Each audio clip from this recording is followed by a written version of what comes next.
لا إله إلا الله محمد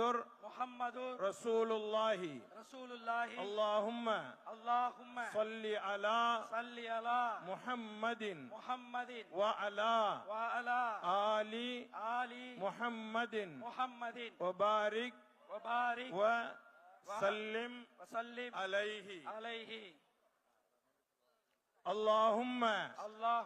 لك صمت وبك آمنت وعليك توكلت وعلى رزقك أفطرت فتقبل مني يا الله உனக்காகவே நோன்பு நோற்றோம் உன்னுடைய அருளாலேயே நோன்பை திறக்கின்றோம்